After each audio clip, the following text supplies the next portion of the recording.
NEWS.MC on Monaco Info is brought to you by Monaco Legend Properties.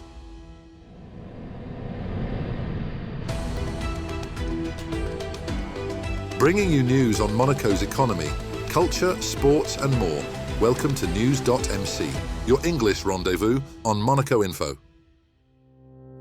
Coming up on NEWS.MC, discover past week's top stories and meet the people who make Monaco. My name is John Velisarios. I'm a consultant and advisor, and you're watching NEWS.MC on Monaco Info. What's been making headline in the past week?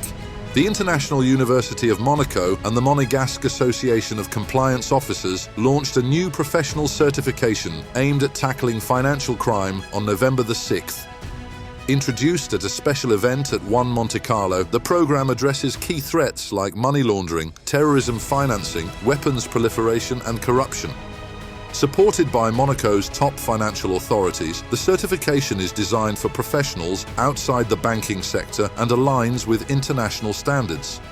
It strengthens Monaco's commitment to compliance, transparency and ethical business, offering structured training in risk prevention and management to help protect the integrity of the Principality's financial ecosystem.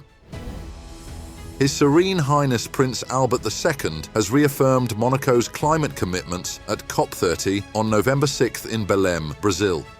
In a speech delivered during the first plenary session, the Prince Albert II pledged to double Monaco's international climate funding to developing countries by 2028 and announced a new national target to reduce greenhouse gas emissions by 67.6% by 2035 compared to 1990 levels. The summit, hosted near the Amazon rainforest, has been framed as a turning point for the Global South, with Brazil launching a new fund to protect tropical forests. Prince Albert joined leaders including President Lula and Prince William in calling for stronger collective action. As the latest UN report warns of a potential 2.5 degrees Celsius temperature rise by the end of the century, the sovereign urged world leaders not to delay, stating that this COP must become a decisive moment for global climate action. A major oil spill simulation called Operation Romager-Paul took place off the coast of Saint-Tropez on November the 6th, bringing together maritime authorities from Monaco, France and Italy. The large-scale training exercise tested coordination and responsiveness in the event of a major environmental disaster such as a tanker spill. Under the direction of the Mediterranean Maritime Prefecture, teams deployed aerial drones, pollution nets and coordinated media strategies to manage the mock crisis. While not all objectives were fully met, the drill successfully highlighted key areas for improvement. Monégasque authorities played an active role, reinforcing Monaco's ongoing commitment to regional cooperation and Mediterranean protection. The new sailing season began in the Principality with the Monaco Sports Boat Winter Series, held from November the 6th to 9th at the Yacht Club de Monaco. Now in its 12th edition, the regatta once again attracted top international J70 crews looking for competitive winter conditions and tactical training ahead of the spring calendar. The opening act brought together 25 teams from 7 nations, with Monaco's own 17-strong fleet performing strongly on home waters. Founded by His Serene Highness Prince Albert II, the broader winter series once again served as a key lead-in to March's Primo Cup Trophy UBS, reaffirming Monaco's year-round status as a benchmark for elite-level sailing. In São Paulo, His Serene Highness Prince Albert II met with 10 young entrepreneurs at a special forum hosted by the Prince Albert II Foundation under the theme Building Tomorrow Together on November the 7th. Held at the Armando Alvarez Penteado Foundation, the event focused on innovation, sustainability and global collaboration. The selected startups, led by passionate young changemakers, presented solutions to some of the planet's most pressing challenges, from biodiversity protection and access to clean water to large-scale ecological restoration. One standout project is using drones to plant up to 50 hectares of forest per day, dramatically accelerating reforestation efforts. Prince Albert engaged with each participant, listened to their ideas and praised their dedication. The session offered a platform for dialogue, mentorship and mutual inspiration, reinforcing Monaco's continued support for environmental action led by the next generation. The world's finest caviars were celebrated at the 2025 World Caviar Awards held at the Yacht Club of Monaco on November the 7th. With 80 entries from 20 countries, Switzerland's Una Caviar and Iran's Lofty Luxury Caviar dominated the farms category, while California, Canada and France also earned major accolades. In the merchants division, Swiss and French names led the pack, with Monaco's own Pack-Off securing a podium finish. Judged on taste, texture and ethics, the competition highlighted both craftsmanship and sustainability. Organisers confirmed the awards will return to Monaco in 2027, reinforcing its status as a capital of fine food. Heart failure was the central focus of the 36th International Day, organised by the Monaco Cardiothoracic Centre on November the 7th. Held at the Hotel Hermitage, the event brought together leading cardiologists from Monaco, Paris, Marseille and beyond to exchange insights on this widespread and complex condition. Affecting over 1.5 million people in France alone, heart failure is a final common pathway for many cardiac diseases. The conference highlighted new treatment combinations and called for greater awareness of advanced therapies. Philosopher and former French Education Minister Luc Ferry was guest of honour, offering a powerful reflection on the symbolic and cultural significance of the heart. He also addressed the need for more organ donors, stressing the life-saving importance of choosing altruism over societal selfishness. While in São Paulo for the Brazilian Grand Prix, His Serene Highness Prince Albert II visited the Ayrton Senna Institute on November the 8th to pay tribute to the legendary driver whose name is forever linked with Monaco. Senna famously won the Monaco Grand Prix 6 times, a record that still stands, earning him the title King of Monaco. During the visit, Prince Albert viewed a special exhibition featuring Senna's iconic 1987 helmet, his McLaren from 1993, and Monaco GP trophies. The Prince also learned more about the Institute's educational work, which has helped over 39 million children across Brazil since Senna's death in 1994. It was announced on November the 10th that Monaco's economy had reached a historic milestone in 2024, with its GDP surpassing 10.28 billion euros for the first time. This marks an 8.8% inflation-adjusted increase from 2023, continuing a strong post-pandemic recovery. Since 2015, Monaco's GDP has grown by nearly 53%, almost double global growth, and far outpacing the Eurozone and France. The figures confirm the Principality's exceptional economic dynamism on a global scale. On November the 11th, Monaco marked the commemoration of the 1918 Armistice with solemn tributes to those who fell in the First World War. The day began with a moment of reflection at the monument of King Albert I of Belgium on Boulevard de Belgique, followed by a wreath-laying ceremony and prayers for peace at the Monaco Cemetery's War Memorial. National anthems were performed following the last post and a minute's silence. The day concluded with a reception at the French House, hosted by the French ambassador and attended by numerous Monégasque dignitaries, including the Minister of State. Monaco officially assumed the rotating presidency of the Pelagos Agreement during the 10th ordinary meeting of the parties held on the 12th of November. Isabel Rosa Brunetto, Director General of the Department of External Relations and Cooperation, accepted the role from France, reaffirming Monaco's deep commitment to marine protection. Initiated in 1999, the Pelagos Agreement is a trilateral pact between Monaco, France and Italy to safeguard marine mammals across nearly 90,000 square kilometres of the Mediterranean. The sanctuary hosts dolphins, fin whales, sperm whales and other species increasingly threatened by human activities, such as underwater noise, pollution and ship strikes.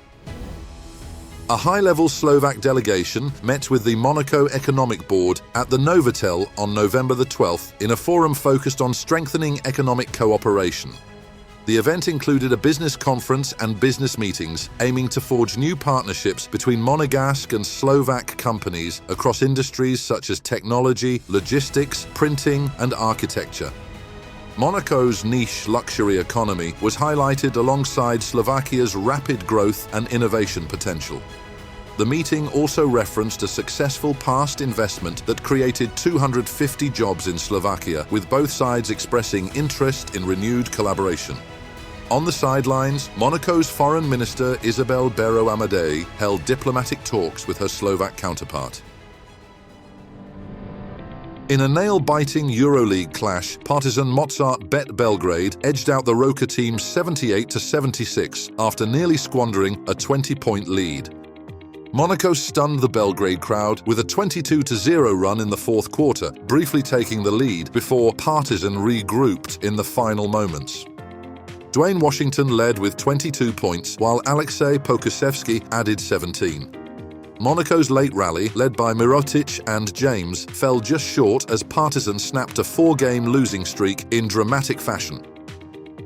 Red Star Belgrade outpaced the Roca Team 91-79 in a lively EuroLeague clash on the evening of Thursday, November 13th, pulling away with a blistering fourth quarter.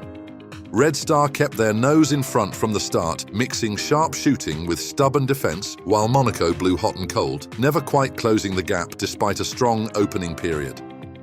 By the final stretch, Belgrade's momentum was too much, sealing a confident home win and leaving the Roca Team chasing shadows. Next up, our exclusive interview with the personalities making the Principality. My name is John Velisarios. I'm a consultant and advisor. I am originally from Canada, from Montreal. I was born there and grew up there and educated there. Also worked there for a number of years. And at the age of 27, I left Canada and moved to Europe. I did the usual educational system in Canada, but then I ended up studying electronics. I then went into computer science, and then I did a graduate degree in cryptography after that. When I moved to London, I moved in 1997, so many years ago now. I worked for Pricewaterhouse at the time, so I joined Pricewaterhouse and became PricewaterhouseCoopers afterwards. I spent 6 years there in a risk management group focusing on information security. So again, very technical topic, but I was working a lot with financial institutions, many banks, traveled a lot, did a lot of very interesting things during that time, and then afterwards I joined Accenture. I work with many central banks around the world on the topic of digital currency. So that's my role. I do a lot of other things, but that's my key sort of role, especially in the digital assets. Now stablecoins are a big topic, but the CBDC topic, the central bank digital currency topic, is a big area. It's an area that I've spent over a decade developing and building out. It has positioned me very well to be advising others around the world on this very big topic that'll take many years to implement. And so for us, for myself and for the work that I do, it's very easy to do it remotely for most of the time. And then when I need to be with the clients, I travel and visit with them and do workshops with them and things like that. So it's a perfect role to do in a place like Monaco. It's a very interesting topic as well to develop further. When you look at the digital euro, which is being announced by Christine and Lagarde and from the ECB and sort of the plans that they have on rolling it out, it's a big topic. It will affect Europe in a very big way, and the European banks, consumers, and so on, and the merchants and the economy as a whole. I think people haven't realized the impact of this, I think, and including the banks as well. This whole topic covers economics, geopolitics, finance, technology, and also how we interact with money as well on a day-to-day basis. So very interesting to see how things develop further.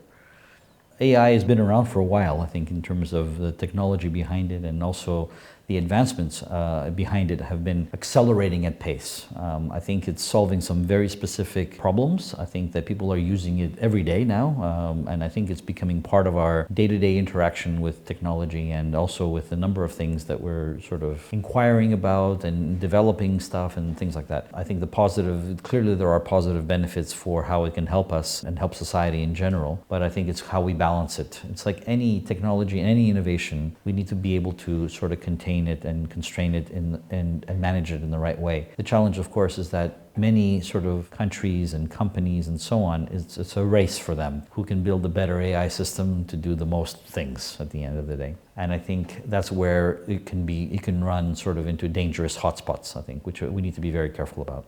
I see the benefits of this technology, I think, in terms of metaverse and augmented reality systems for specific industrial, medical applications, I think, and for scientific applications. I think those things, it makes perfect sense. I think because, even telemedicine and things like that can help people in remote areas, or things where you don't want to send a human down in a dangerous spot. You can do things with these kind of augmented tools and so on. It's interesting to see how much also that has progressed. I think it'll be part of the technology of the future, but I don't see people living in this VR, virtual reality, metaverse bubbles. I don't think that's something that is a reality, I think.